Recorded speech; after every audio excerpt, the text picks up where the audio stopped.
Sesungguhnya, awal agama itu adalah ma'rifatullah.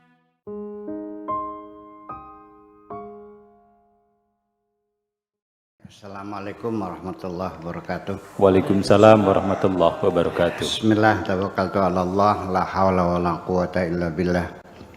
Asyhadu an la ilaha illallah wa asyhadu anna Muhammadar Rasulullah. Allahumma salli ala sayyidina Muhammadin wa ala alihi wa sahabatihi ajma'in ma'am ba'd. Kita lanjutkan wa yahtifu ya. Ya gulam. Ya gulam. Ya gulamu. Ya gulamu ar-ridha. Nggih. Wahai anakku, ar-ridha bil qada. Sikap hatimu yang selalu menerima dengan segala senang hati. Itu maknanya ridha. Terpaksa diterjemahkannya panjang. Sikap senang. Yang rela tuh nggak paham mana rela tuh. Sikap hati yang selalu menerima dengan segala senang hati apapun yang menjadi keputusan Allah, itu adalah ridha. Apabila engkau selalu rela dengan apapun menjadi keputusan Allah, itu atyabu min tanawulid dunya ma'al munazaati, lebih membahagiakan dirimu, lebih nyaman daripada engkau banyak memiliki dunia, tapi di dalam dirimu selalu ada ketidakpuasan. Ketika dalam dirimu ada penyangkalan. Kenapa? Karena dunia ini selagi engkau masih menyangkal, dapat berapa saja engkau selalu kurang. Jadi kapan kamu senangnya? Kita terangkan dulu ini sedikit agak ini. Dulu ketika engkau belum punya sepeda, pengen punya sepeda enggak? Kenapa punya sepeda? Karena melihat teman-teman pakai sepeda. Sekali goes 5 meter. Sedangkan melangkah sekali tindak hanya setengah meter. Pengen kan? Setelah punya sepeda, pengen punya apa lagi? Setelah punya motor, pengen apa lagi? Setelah punya satu berapa? Setelah punya mobil, pengen punya apa lagi? Pesawat terbang. Tidak akan pernah habis-habisnya. Jadi kapan Anda merasa nyaman hidup? Ketika Anda sudah merasa puas dan senang hati apapun yang diberi oleh Allah. Daripada kamu banyak hartanya tapi tidak pernah puas. Jadi kepuasan dunia adalah dengan sikapmu yang selalu menerima apapun yang menjadi keputusan Allah. Ini seperti diterangkan. Orang kaya yang selalu merasa kurang, orang miskin yang siap menerima apapun keputusan Tuhan, mana yang bahagia? Saya datang orang perempuan menangis, berkeluh kesah, alasannya kapal lautnya tinggal 2, truknya tinggal 4. Dia nangis. Padahal di belakang rumah saya, sana sih, banyak orang miskin yang buat makan besok aja nggak tahu, masih bisa tertawa terbahak-bahak. Jadi mana yang bahagia? Udah paham? Itu. Jadi yang penting ada membangun sikap hati, siap menerima apapun keputusan Tuhan, apapun pemberian Tuhan dengan segala senang hati. Ya udah. Sementara kita baru punya sepeda, sudah dinaik sepeda dinikmati. Iya, nanti dikasih motor ya silat nikmatinya. Ya, terus nggak bisa beli mobil ya udah. memang lebih baik naik motor daripada naik mobil. Mobil kan resikonya lebih besar lagi nantinya. Jadi saya kira itu yang paling penting. Kemudian halawatuhu ahla fi qulubis siddiqin. Ya. Rasa manisnya kehidupan lebih manis yang ada di dalam hatinya orang-orang yang siddiqin, orang-orang yang sudah benar-benar mapan di dalam keyakinan dan akidahnya. Siddiqin selalu membenarkan apapun yang menjadi keputusan Tuhan, min tanawulis syahwat wal ladzat wa ahla indahum minad dunya jami'iha. Itu lebih nyaman daripada engkau bisa mencapai pemuasan syahwat, birahi, seksual, kesenangan, makan enak, ya. Tetapi Anda selalu tidak pernah puas dengan apa yang dapatkan itu.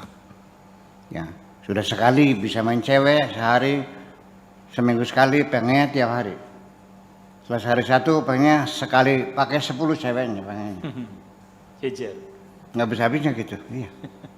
Dan terus setelah punya sawah 1000 hektar beli lagi 20 hektar habisnya. Dan semuanya akhirnya hidupmu tidak menikmati kekayaanmu, tidak akan ada waktu. Orang ini selalu membeli, selalu ingin memiliki sesuatu sama sebanyak-banyaknya, mobil, motor, sepeda, pesawat, rumah, sawah, kebun. Apa yang terjadi? Nggak ada waktu untuk menikmatinya kok. Malah justru waktumu habis untuk ngurusin itu.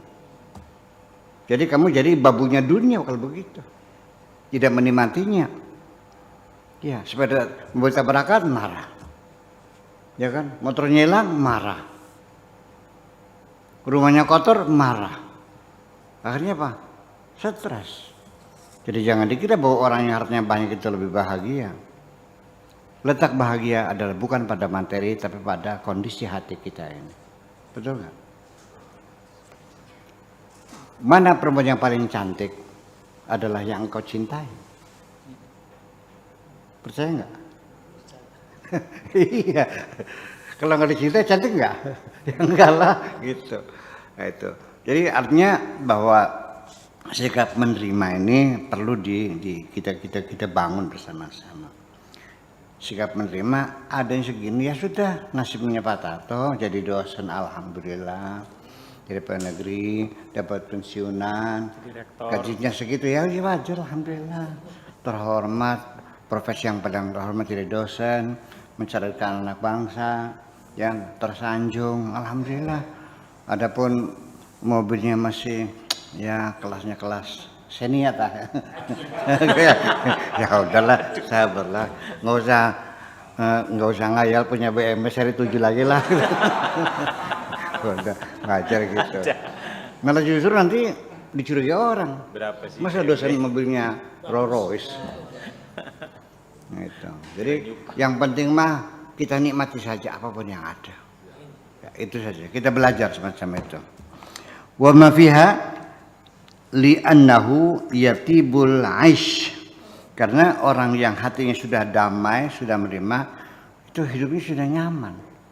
Nantinya makan apa saja enak, tidur di mana saja lelap, melihat wajah-wajahnya lucu-lucu semuanya menyenangkan. Ya, kalau kita hati sedang marah, melihat muka orang nyebelin semua, menjengkelkan semuanya. Itu.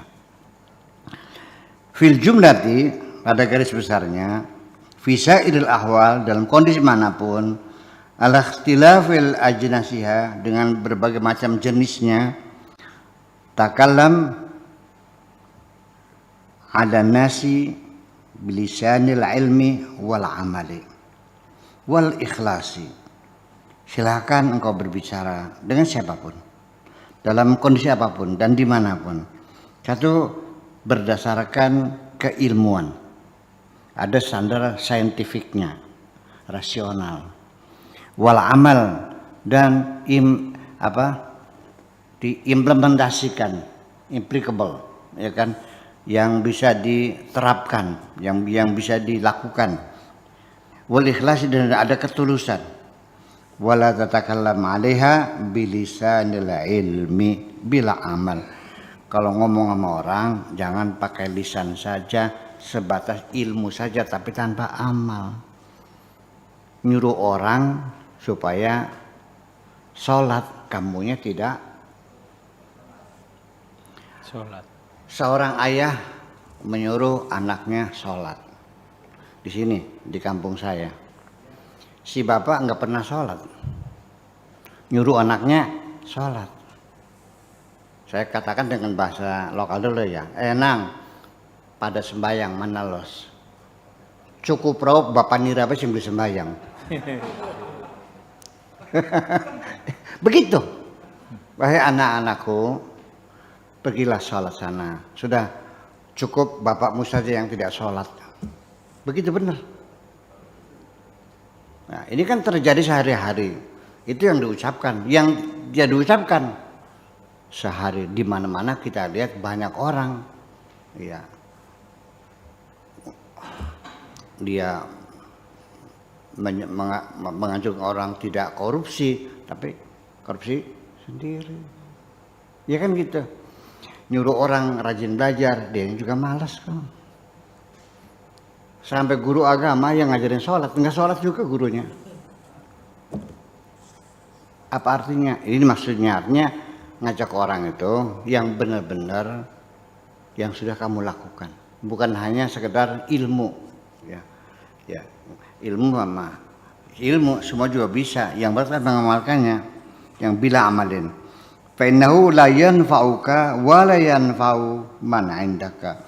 Karena ilmu yang tanpa diamalkan itu tidak memberikan manfaat kepadamu dan tidak akan memberikan manfaat kepada keluargamu dan teman-temanmu. Enggak ada manfaatnya. Anin Nabi sallallahu alaihi wasallam. Anukal, beliau berkata, wa yahtiful ilmu bil amali. Ilmu itu akan berbisik, akan mengundang, akan mendorong kita untuk beramal. Itu ilmu yang bermanfaat. Fa in ajabahu, itu pun kalau dijawab panggilannya itu. Ilmu mengundang kita untuk beramal. Ketika dijawab panggilannya tidak amal, ya sudah, itu namanya benar, berkah. Wa illa, kalau tidak dijawab, irtahala, ilmunya pergi. Yang dimaksud pergi itu tarhalu barakatuhu. Artinya keberkahannya yang hilang. Hanya ilmu kok. Hanya bisa debat aja, ngadu dalil. Kelakuan mah kayak monyet kelakuannya. Iya. Ilmu mah tinggi, kelakuannya kayak monyet. Ini banyak sekali. Namanya, kalau ini namanya jarkoni. Ngajar uang ngelakoni. Iya. Ya, itu semacam itu. Nah, ini terjadi pergeseran nilai dalam pendidikan sendiri. Harus kita perhatikan bahwa pendidikan kita zaman dulu pada waktu kita masih kecil, namanya sekolah di SD, SMP, SMA, di pesantren, itu kan pendidikan sifatnya normatif. Artinya ketika guru ngajarin saya sholat, gurunya sholat. Kalau guru ngajak kita zikir, gurunya juga berzikir. Itu adalah pendidikan yang sifatnya normatif. Tetapi sekarang sudah bergeser. Pendidikan kita dengan deskriptif. Yang penting murid paham. Mengerjakan atau tidak mengerjakan itu bukan tugas guru. Yang penting Anda ngajarin murid jampi-jampi sholat, bisa sholat, selesai. Itu tugasmu. Adapun melakukan sholat atau tidak, itu bukan tugas guru. Itu namanya deskriptif. Yang penting asal paham. Saya seperti itu. Sehingga banyak, bukan di sini aja, di sana, di Timur Tengah juga. Bulan puasa, dosen ngajak ilmu tafsir, tapi sambil ngerokok. Jadi kayak orientalis kan. Orientalis kan ahli agama ya, tapi kita tidak mengamalkannya. Seperti itu. Jadi hanya ilmu aja, nggak ada barokahnya. Itu sudah semakin banyak di sini. Gejala seperti itu sudah semakin banyak. Ya. Banyak orang bicara tentang tasawuf, tapi dia nggak pernah mengalami perilakunya beda. Ya. Dia ngajak orang supaya meninggalkan dunia, dianya serakah. Ya. Dia mengajak orang jujur, dia juga pendusta. Itu. Jadi ke depan memang kita nggak usah kagum dengan ilmu. Yang perlu kita kagum adalah pembuktian dengan perbuatanmu sendiri. Sedikit apapun ilmumu, tapi ketika engkau amalkan, itulah yang paling hebat. Kalau tidak, ya keberkahnya hilang. hanya sebatas ilmu saja. Ya. Wa tabqa 'alaika hujjatuhu. Yang tinggal hanya hujahnya saja. Argumentasi saja, premis saja, silogismenya saja, kesimpulan-kesimpulannya saja. Hanya sebagai dalam artian keilmuannya saja. Tasiru aliman maftunan. Engkau bisa menjadi orang alim yang dikagumi. Ilmunya hebat, betul. Iya, betul, kagumi. Waduh, bukan main, wawasannya luas dan sebagainya. Iya. Bi'ilmihi, dengan ilmunya. Tabqa 'indaka syajaratuhu. Tapi yang ada hanya pohonnya saja. Engkau punya ilmu seperti punya pohon, pohonnya hebat, hanya pohonnya saja. Wa tadhabu 'anka samaratuhu, tapi buahnya enggak ada, hilang.